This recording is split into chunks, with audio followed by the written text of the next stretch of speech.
Morning વિદ્યાર્થી મિત્રો, ફરી એકવાર મારી યુટ્યુબ ચેનલ SSY રાહુસરની અંદર આપ સૌનું હાર્દિક સ્વાગત કરું છું. વિદ્યાર્થી મિત્રો, આપણે ગયા વિડિયો લેક્ચરની અંદર વિવિધ યોજનાઓ જોઈ અને એનો પરિચય મેળવ્યો હતો. આજે આપણે થોડોક આગળ અભ્યાસક્રમ ચલાવીએ અને આપણે જે વાત કરી હતી કે ભાઈ વન્યજીવોનું સંરક્ષણ કરવાની, તો એના માટે અલગ અલગ વિસ્તારો અથવા ક્ષેત્રોની સ્થાપના કરવામાં આવી છે. એનો પરિચય આપણે આજના વિડિયો લેક્ચરની અંદર મેળવશું. તો અભયારણ્યો છે, રાષ્ટ્રીય ઉદ્યાનો છે અને જૈવ આરક્ષિત ક્ષેત્રો છે. અને ઘણીવાર આ ત્રણેય શબ્દો એક જોતે એવું લાગે કે સરખા છે, પરંતુ એની અંદર તફાવત છે. તમે ઘણીવાર જંગલ વિસ્તારમાં ફરવા જાઓ તો ઘણીવાર તમને અભયારણ્ય લખાયેલું આવે, ઘણી જગ્યાએ તમને રાષ્ટ્રીય ઉદ્યાન લખાઈને આવેલું હશે, અને અમુક પ્રાકૃતિક રીતના જૈવ આરક્ષિત ક્ષેત્રોની સ્થાપના કરવામાં આવેલી હોય છે. તો વિદ્યાર્થી મિત્રો, ચાલો આપણે આજનો સારો અને સરસ મહત્વપૂર્ણ વિડીયો શરૂ કરીએ.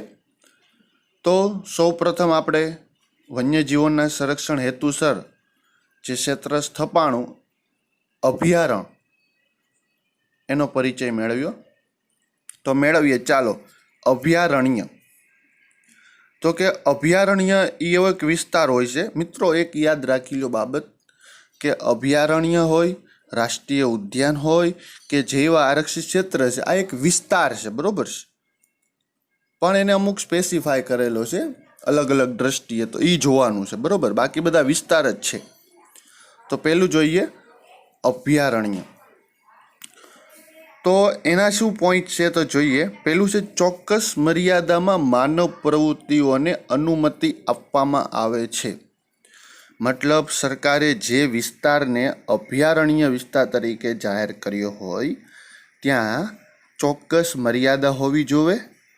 એ મર્યાદાની અંદર માનવ પ્રવૃત્તિ કરી દેવામાં આવે. હવે માનવ પ્રવૃત્તિ એટલે શું?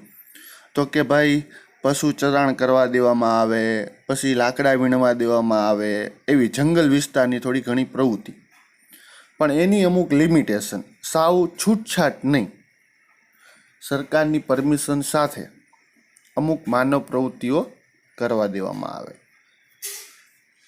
પછી અભયારણ્ય જે સત્તાધિકારી પાસે હોય એની પાસે અનુમતિ એટલે પરમિશન, મંજૂરી, એ મળી જાય એટલે પાલતુ પશુઓને ચરાવવાની છૂટ મેળવી શકાય, બરોબર છે. એટલે અભયારણ્ય થોડોક વન્યજીવો માટેનો જ વિસ્તાર છે, પણ ના માનવ પ્રવૃત્તિ કરવા દેવામાં આવે, પાલતુ પશુઓને ચરાવવાની છૂટ પણ મેળવવામાં આવે. પણ આ બંને માટે અનુમતિ જોઈએ. સત્તાધિકારી પાસેથી અનુમતિ મેળવવી ફરજિયાત છે. એક સમય હતો ત્યારે આવા જંગલ વિસ્તારની અંદર કોઈ પણ પ્રકારની અનુમતિ એટલે કે મંજૂરી એટલે કે પરમિશનની જરૂર હતી નહીં.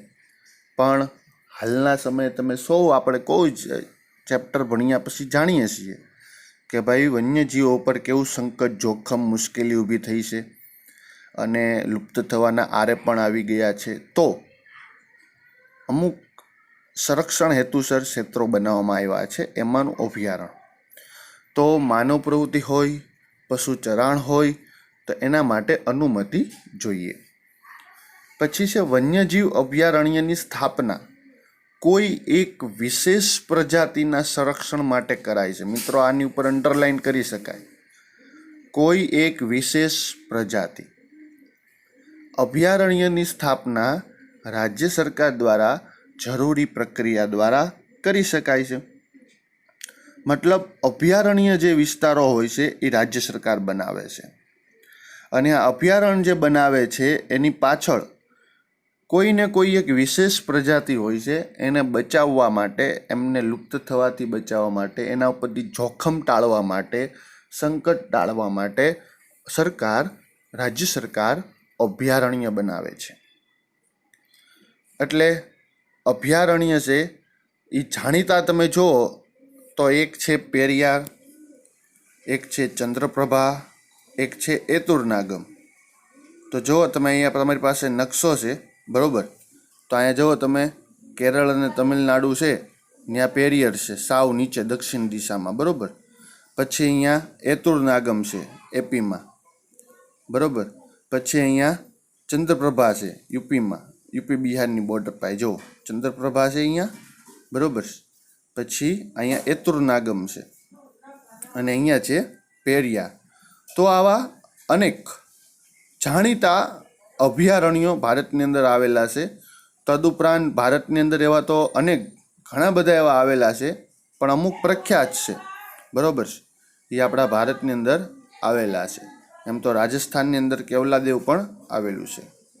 તો આ હતું અભયારણ્ય, કે ભાઈ વિશિષ્ટ કોઈ એક પ્રજાતિ હોય એને બચાવવાના હેતુસર આ અભયારણ્યો છે એ બનાવવામાં આવે છે. તો ચાલો ઝડપથી આપણે અભયારણ્ય ફરીવાર જોઈ જઈએ કે અભયારણ્યની અંદર શું હોય. તો કે ચોક્કસ મર્યાદામાં માનવ પ્રવૃત્તિઓની અનુમતિ મેળવવી પડે, પાલતુ પશુઓને ચરાવવાની છૂટ માટે અનુમતિ મેળવવી પડે, કોઈ એક વિશેષ પ્રજાતિના સંરક્ષણ માટે વન્યજીવ અભયારણ્યની સ્થાપના થાય અને એના માટે રાજ્ય સરકાર ભૂમિકા ભજવે. તદુપરાંત પેરિયાર, ચંદ્રપ્રભા અને એતુરનાગરમ આ અભયારણ્ય છે એ જાણીતા અભયારણ્યો છે. તો આ હતું અભયારણ્ય. હવે આપણે વાત કરીએ મહત્વપૂર્ણ રાષ્ટ્રીય ઉદ્યાન. તો કે અભયારણ્યની તુલનામાં આ વધારે સંરક્ષિત ક્ષેત્ર છે. મતલબ અભયારણ્યની અંદર માનવ પ્રવૃત્તિ, પાલતુ પશુઓને ચરાવવાની છૂટ વગેરે અપાય છે, પણ અભયારણ્યની અંદર કોઈ પણ પ્રકારની છૂટછાટ આપવામાં આવતી નથી. મતલબ આ સુરક્ષિત વિસ્તાર છે. તેમાં એકથી વધારે પારિસ્થિતિક તંત્ર સમાવેશ હોય છે. મતલબ અહીં માત્ર ને માત્ર આપણે પશુ પક્ષીઓ નહીં, પણ કુદરતી તમામ વસ્તુ અહીં તમને જોવા મળે છે. કુદરતી હોય કે માનવ સર્જિત અહીં તમને જોવા મળે છે. જૈવિક અને અજૈવિક, નિર્જીવ અને સજીવ આવી તમામ બાબતો રાષ્ટ્રીય ઉદ્યાનની અંદર જોવા મળે છે. પછી છે પાલતુ પશુઓને ચરાવવા પર સંપૂર્ણ પ્રતિબંધ હોય છે. મતલબ કે અહીં પાલતુ પશુઓને ચરાવવા દેવામાં આવતા નથી. કઈ જગ્યાએ? રાષ્ટ્રીય ઉદ્યાનની અંદર. અભયારણ્યની જેમ તે કોઈ એક વિશેષ પ્રજાતિ પર કેન્દ્રિત હોતું નથી. મતલબ રાષ્ટ્રીય ઉદ્યાનમાં જઈએ તો ત્યાં ઘણા બધા વિશેષ અલગ અલગ પ્રજાતિઓના પશુ પક્ષીઓ એટલે કે વન્યજીવો હોય છે. રાષ્ટ્રીય ઉદ્યાનની અંદર કોઈ એક વિશેષ પ્રજાતિ જોવા મળે નહીં કે ભાઈ આ એક પ્રજાતિને બચાવવા માટે આપણે વિસ્તાર બનાવીએ છીએ. તેવું રાષ્ટ્રીય ઉદ્યાનમાં હોતું નથી. રાષ્ટ્રીય ઉદ્યાનમાં અલગ અલગ વિશેષ પ્રજાતિઓ ઉપર ધ્યાન કેન્દ્રિત થાય છે. આગળ વાત કરીએ કે રાષ્ટ્રીય ઉદ્યાનની સ્થાપના રાજ્ય અને કેન્દ્ર સરકારના સંકલનથી કરાય. જો અભયારણ્ય હતું તેમાં રાજ્ય સરકાર, પણ આ તો વધારે સુરક્ષિત વિસ્તાર છે એટલે ખર્ચો પણ એટલો વધારે થાય. તદુપરાંત અલગ અલગ ઘણી બધી વિશેષ પ્રજાતિ હોય છે, તેમને બચાવવાની હોય છે, સંરક્ષણ કરવાની હોય છે. એટલા માટે રાષ્ટ્રીય ઉદ્યાનની સ્થાપના રાજ્ય અને કેન્દ્ર સરકારના સંકલનથી કરાય છે. રાષ્ટ્રીય ઉદ્યાનની વાત કરીએ તો ઘણા બધા એવા પ્રખ્યાત રાષ્ટ્રીય ઉદ્યાનો છે, જેમાંના કાજીરંગા, કોર્બેટ, વેળાવદર, દરિયાઈ રાષ્ટ્રીય ઉદ્યાન, ગીર, દચીગામ આવા અનેક રાષ્ટ્રીય ઉદ્યાનો પ્રખ્યાત છે. બરાબર. તો ચાલો નકશાની અંદર આપણે જોઈએ તો અહીં કાજીરંગા, બરોબર. પછી અહીંયા આપણે વાત કરીએ જમ્મુ કાશ્મીર અને લડાખ તો દચીગામ. પછી અહીંયા ઉત્તરાખંડમાં વાત કરીએ તો કોર્બેટ, બરોબર. પછી અહીંયા કાજીરંગા. તો આવા અનેક. પછી આપણે અહીંયા ગુજરાતની અંદર વાત કરીએ, બરોબર, તો દરિયાઈ રાષ્ટ્રીય ઉદ્યાન આવેલું છે, ગીર આવેલું છે, વેળાવદર પ્રખ્યાત કાળિયાર માટે. તો આપણે અહીંયા ગુજરાતની અંદર પણ ઘણા બધા રાષ્ટ્રીય ઉદ્યાનો આવેલા છે, દરિયાઈ હોય, ગીર હોય, વેળાવદર. તો 3 તો આપણા ગુજરાતની અંદર જ રાષ્ટ્રીય ઉદ્યાન આવેલા છે. તદુપરાંત રાજસ્થાનનું પ્રખ્યાત રણથંભોર પણ આવેલું છે, બરોબર. મધ્યપ્રદેશમાં કાના, અસમમાં કાજીરંગા, બરોબર. તો આવા ઘણા બધા રાષ્ટ્રીય ઉદ્યાનો, પ્રખ્યાત રાષ્ટ્રીય ઉદ્યાનો અહીંયા આવેલા છે, બરોબર.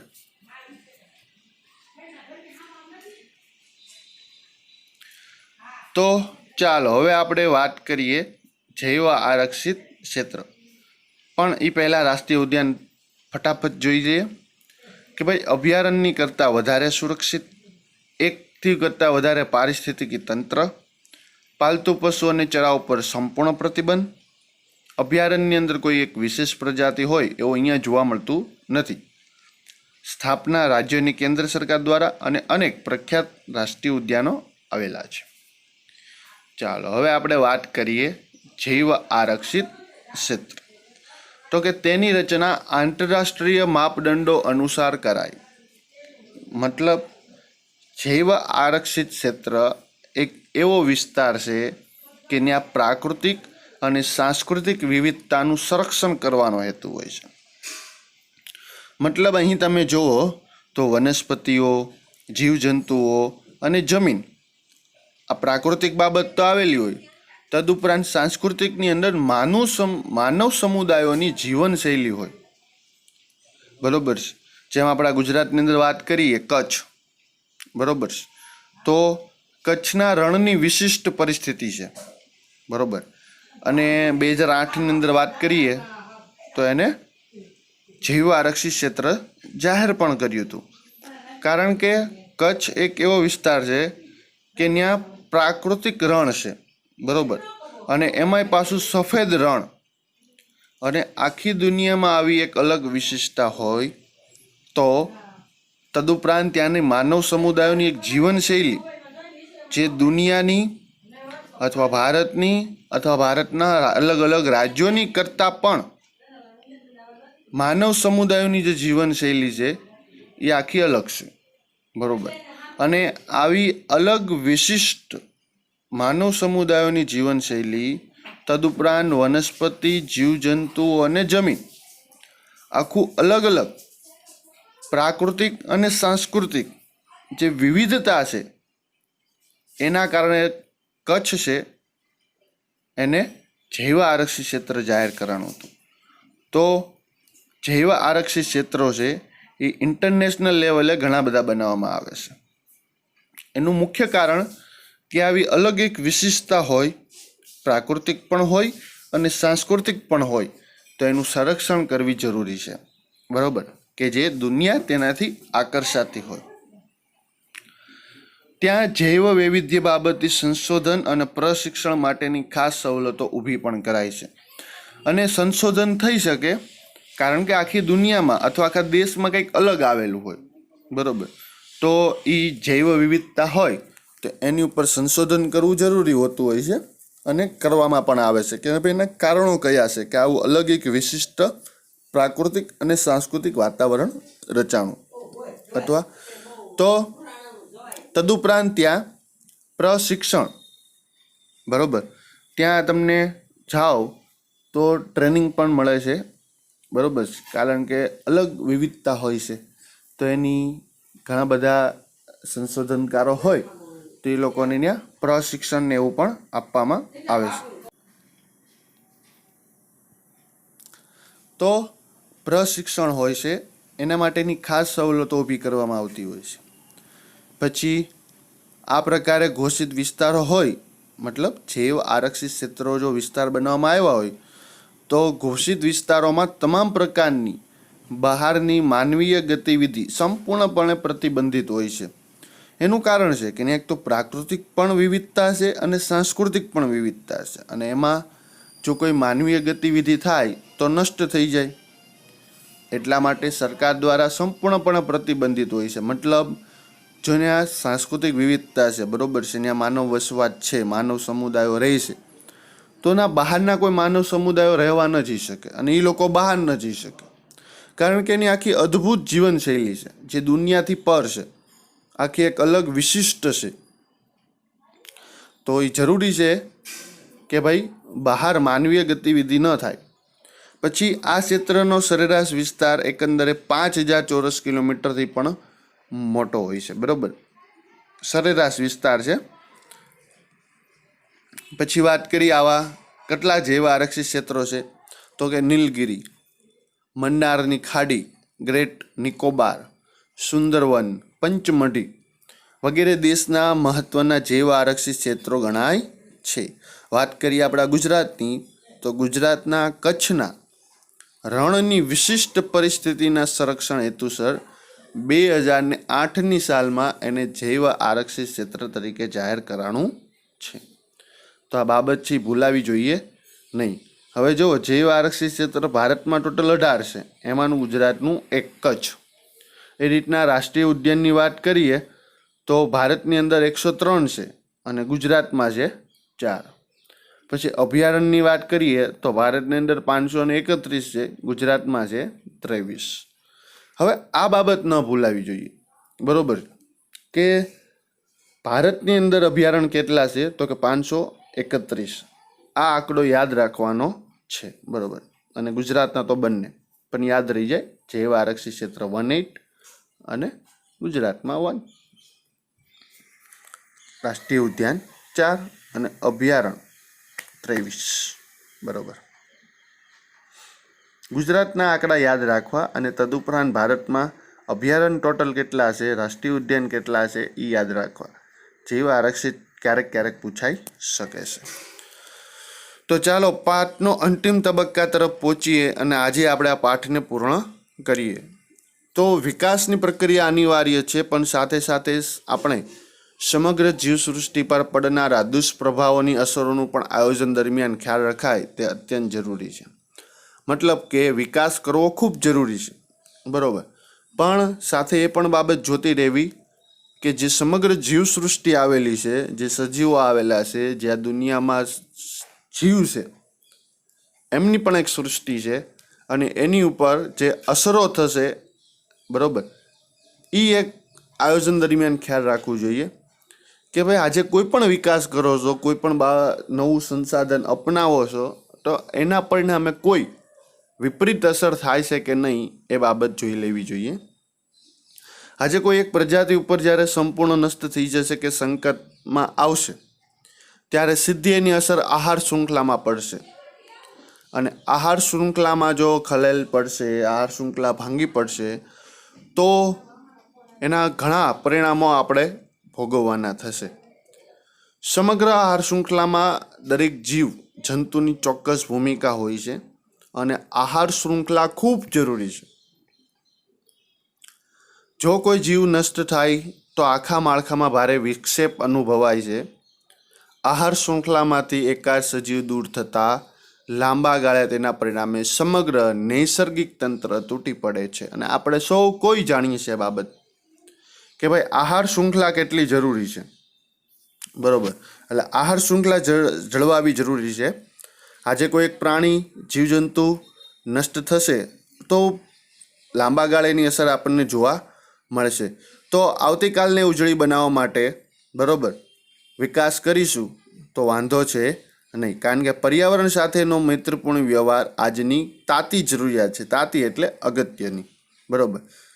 મનુષ્ય સુધી અસરો મોડી પહોંચશે એટલે આપણે સજાગ નથી થયા, પણ જે કાંઈ રીતના વન્યજીવો ઉપર, જંગલો ઉપર અસરો થઈ છે અને એની ઉપર જો આયોજન સારું કરીશું અને ભવિષ્યમાં પણ આપણે બાબતોનો ખ્યાલ રાખતા જઈશું તો વિકાસ કરીશું તો વાંધો નહીં આવે. ચાલો વિદ્યાર્થી મિત્રો, અહીં આપણું સમગ્ર ચેપ્ટર પૂરું. હવે આપણે ફરી મળશું નવા વિડીયો સાથે. ત્યાં સુધી મારા વિડીયો જોતા રહો. ફરી મળશું ત્યારે નવું ચેપ્ટર હશે, નવો ટોપિક હશે, બરાબર? ત્યાં સુધી મારા વિડીયો જોતા રહો. લાઈક, શેર અને સબસ્ક્રાઈબ કરવાનું જરા પણ ભૂલતા નહીં. ફરી મળશું, ત્યાં સુધી અસ્તુ.